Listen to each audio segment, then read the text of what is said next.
तो चुनावी बयानबाजी के चटकारे हमारे दर्शक भी लगा सकें, इसे ध्यान में रखकर हम आपके लिए कुछ ऐसी ही चौकस खबरें लेकर आपके सामने हाजिर हैं।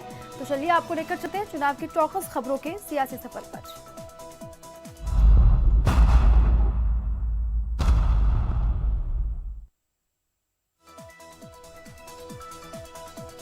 रामपुर में आजम खां के लिए चुनावी जनसभा को संबोधित करने बसपा सुप्रीमो मायावती पहुंची। मंच पर मायावती के पहुंचने पर स्मृति चिन्ह देकर आजम खां ने सम्मानित किया।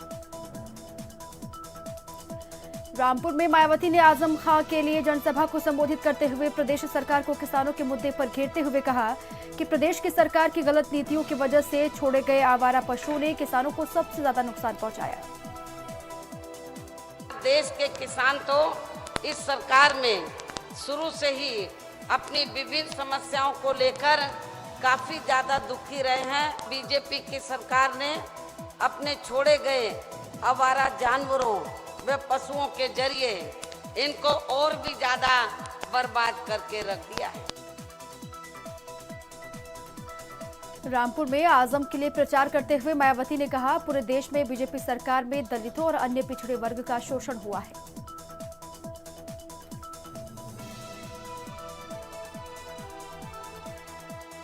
पूरे देश में अभी भी यहाँ दलितों, आदिवासियों व अन्य पिछड़े वर्गों का सरकारी नौकरियों में आरक्षण का कोटा अधूरा पड़ा है। इनका पदोन्नति में आरक्षण अभी भी यहाँ प्रभावहीन ही बना हुआ है। रामपुर में आजम के लिए प्रचार करते हुए मायावती ने बीजेपी पर निशाना साधते हुए कहा, जब बीजेपी के लोग आपसे वोट मांगे तो आप लोग बीजेपी के लोगों से उनके पिछले 5 साल पहले किए गए वादों का हिसाब मांगिएगा। जब बीजेपी के लोग आप लोगों से कहें कि आप हमें वोट दो तो आप लोग उनको यही जवाब देना चाहिए, हम वोट आपको तभी देंगे पिछले 5 वर्षों का जो आपने वायदा किया था उनका हिसाब दो। रामपुर में चुनावी जनसभा को संबोधित करते हुए बसपा सुप्रीमो मायावती ने कांग्रेस की न्याय योजना पर सवाल उठाते हुए कहा, कांग्रेस ने जो गरीबों को 6,000 रुपए महीने देने का वादा किया है, इनकी इस योजना से भी गरीबों के उत्थान का कोई स्थायी हल नजर नहीं आ रहा है। कांग्रेस पार्टी ने देश के अति गरीबों के वोटों को लुभाने के लिए इनको हर महीने 6,000 रुपए के हिसाब से देने की जो ये बात कही है, तो इससे भी इनकी गरीबी को दूर करने का कोई स्थायी हल निकलने वाला नहीं है। रामपुर में मायावती ने देश के अति गरीब परिवार के लोगों के लिए 6,000 रुपए देने की जगह हर परिवार के एक सदस्य को नौकरी देने की बात कही है। बजाय हमें सरकार बनाने का मौका मिलता है तो तब फिर हमारी सरकार यहाँ देश में अति गरीब परिवारों को हर महीने 6,000 रुपए देने की बजाय बल्कि इसके स्थान पर उन्हें सरकारी व गैर सरकारी क्षेत्रों में स्थायी रोजगार देने की ही पूरी व्यवस्था करेगी। रामपुर में आजम खां के लिए चुनावी जनसभा को संबोधित करते हुए अखिलेश यादव ने कहा, बीजेपी वाले हमारे गठबंधन को महामिलावट कहते हैं। बीजेपी वाले सुन ले, गठबंधन महामिलावट नहीं महापरिवर्तन लाने वाला है। और आपको कहते हैं हम महामिलावट हैं, लेकिन वो ये जान लें, जनता की आवाज सुन लें, ये महामिलावट की आवाज नहीं है। इस बार देश में महापरिवर्तन आने वाला है। रामपुर में चुनावी जनसभा को संबोधित करते हुए अखिलेश यादव ने बीजेपी पर साधा निशाना और कहा, बीजेपी केवल बड़े बिजनेसमैन को लाभ पहुंचाती है, छोटे व्यापारियों से उनका काम छीन ले रही है।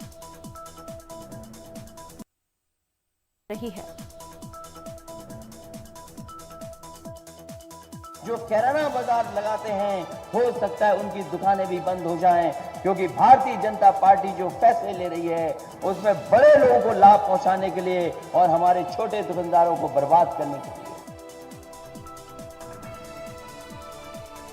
रामपुर में अखिलेश ने कहा, ये चुनाव चौकी छीनने का चुनाव है। बीजेपी केवल जुमले देती रही है। पिछले 5 सालों में एक जुमले के बाद दूसरा जुमला, दूसरे के बाद तीसरा, एक भी काम पूरा नहीं किया।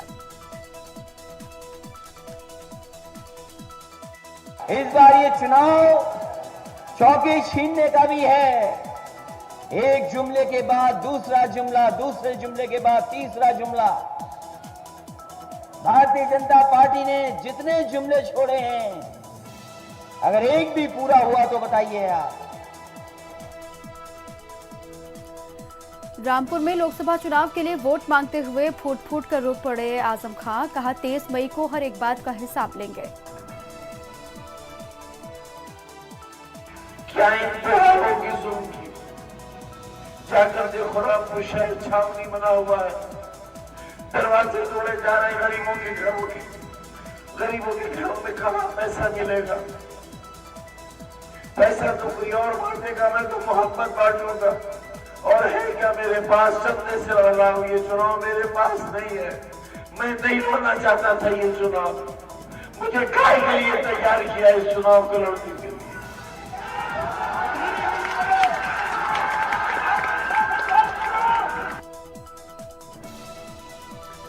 मुरादाबाद में चुनावी जनसभा को संबोधित करते हुए सीएम योगी ने कहा, हमने जो कहा था वो करके दिखाया। प्रदेश में अब कानून का राज है। हमने कहा था अपराधी की जगह या तो जेल में होगी या राम नाम सत्य है वाली जगह पर होगी। हमने जो कहा वो करके दिखाया। हमने किसी पर्व और त्योहार में किसी को व्यवधान डालने की अनुमति नहीं दी। हमने स्पष्ट कहा था प्रदेश में कानून का राज होगा।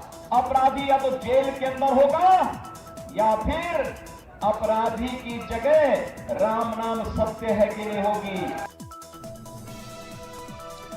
मुरादाबाद में चुनावी जनसभा को संबोधित करते हुए सीएम योगी ने सपा बसपा कांग्रेस पर निशाना साधते हुए कहा, उनके लिए जो काम असंभव था हमने संभव करके दिखाया।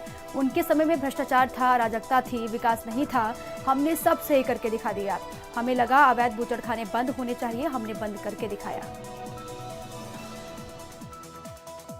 सपा बसपा कांग्रेस के लिए जो कार्य असंभव था हमने उसे संभव बनाया है। उनके एजेंडे में विकास नहीं था, भ्रष्टाचार था, लूट खसोट थी, दंगे थे, अराजकता थी।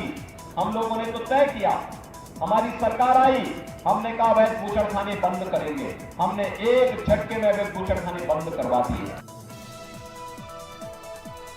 मुरादाबाद में सीएम योगी ने कहा, ये हमारा संकल्प है। जब तक किसान के खेत में गन्ना होगा तब तक एक भी चीनी मिल बंद नहीं होंगे। गन्ना किसानों को उनकी उपज का पूरा भुगतान कराना सरकार की प्राथमिकता है।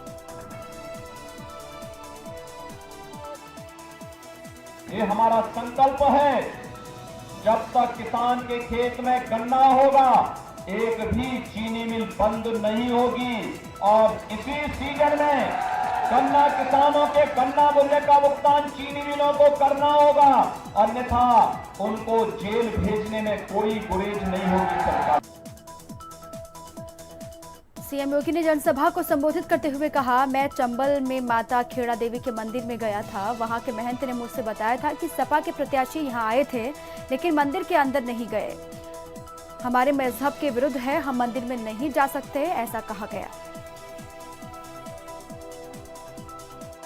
चंबल में माता खेड़ा देवी के मंदिर में गया था दर्शन करने के लिए। मुझे वहां के महंत जी मिले, उन्होंने, स्वामी जी ने मुझे बताया कि समाजवादी पार्टी का प्रत्याशी संबल का आया था लेकिन मंदिर के अंदर नहीं गया। उसने कहा कि नहीं, ये हमारे मजहब के विरुद्ध है, हम मंदिर में नहीं जा सकते हैं। लोकसभा चुनाव 2019 के मद्देनजर बीजेपी के लिए ताबड़तोड़ रैलियां कर रहे प्रधानमंत्री मोदी ने कहा कि कुछ नेताओं के खिलाफ हाल में की गई आयकर छापों की कार्रवाई राजनीतिक बदले की भावना से नहीं की गई थी, बल्कि ये कार्रवाई कानून के अनुरूप की गई है।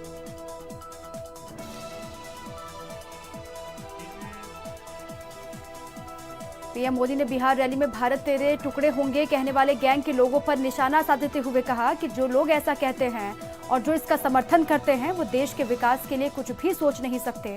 पीएम ने बिना नाम लिए कन्हैया कुमार पर निशाना भी साधा।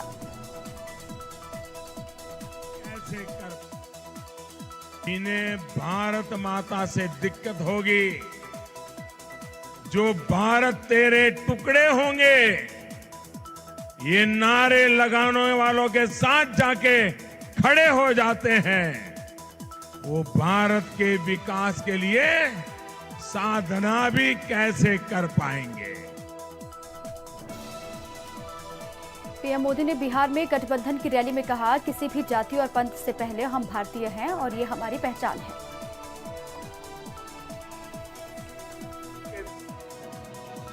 किसी भी जाति से पहले, किसी भी पंथ से पहले हम भारतीय हैं, हमारी पहचान भारतीय है।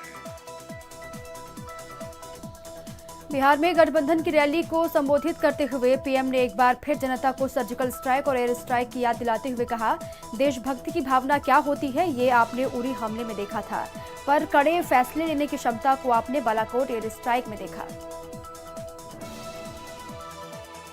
देशभक्ति की राजनीति क्या होती है ये आपने पहले उरी के हमले के बाद देखा और बाद में पुलवामा हमले के बाद भी देखा। बीजेपी की गठबंधन रैली में पीएम मोदी ने पाकिस्तान को निशाने पर लेते हुए कहा, पाकिस्तान पहले गोली और सीना जोरी दोनों करता है, पर अब जगह जगह जाकर गुहार लगा रहा है कि देखो भारत हमें घर में घुसकर मार रहा है। पाकिस्तान पहले चोरी और सीनाजोरी दोनों करता था, अब दुनिया भर में जाके गुहार लगा रहा है। भारत ने आतंकियों को घुसकर मारा भी और पाकिस्तान को पूरी तरह से अलग थलग भी कर दिया।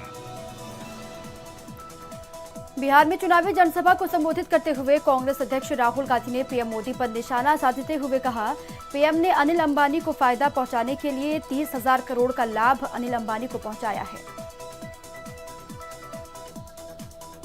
अनिल अंबानी को 30,000 करोड़ रुपए दिए। एयरपोर्ट का पैसा 30,000 करोड़ रुपए। मगर जब कोसी में बाढ़ आई तो नरेंद्र मोदी जी ने आपको 5 रुपये भी नहीं दिए। बिहार रैली में चुनावी जनसभा को संबोधित करते हुए कांग्रेस अध्यक्ष राहुल गांधी ने एक बार फिर राफेल मुद्दे पर बीजेपी पर हमला बोला और कहा, सरकार बनने पर हम इसकी जांच जरूर कराएंगे। सच्चाई से कोई नहीं बच सकता। अंत में राफेल मामले की सच्चाई इंक्वायरी होगी, 2 नाम निकलेंगे, अनिल अंबानी और नरेंद्र मोदी, और सजा होगी। पीएम मोदी ने भोपाल लोकसभा सीट से मालेगांव विस्फोट की आरोपी साध्वी प्रज्ञा सिंह ठाकुर को टिकट देने के फैसले का भी बचाव किया और कहा कि वो उन लोगों के लिए प्रतीक हैं जिन्होंने हिंदुओं को आतंकवादी बताया था। पीएम मोदी ने कहा कि प्रज्ञा वहां कांग्रेस को कड़ी चुनौती देंगी। प्रज्ञा ठाकुर को मध्य प्रदेश की भोपाल सीट से कांग्रेस नेता दिग्विजय सिंह के खिलाफ चुनावी मैदान में उतारा गया है।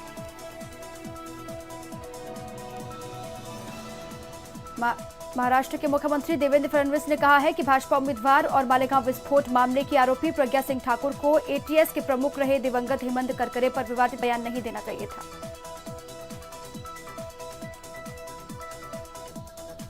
लखनऊ में गठबंधन प्रत्याशी पूनम सिन्हा ने पदयात्रा निकाली। पदयात्रा में पूर्व मंत्री अभिषेक मिश्रा पूनम के साथ मौजूद रहे। बदायूं लोकसभा सीट से प्रत्याशी धर्मेंद्र यादव ने निकाला रोड शो निकालकर विपक्ष को ताकत दिखाई।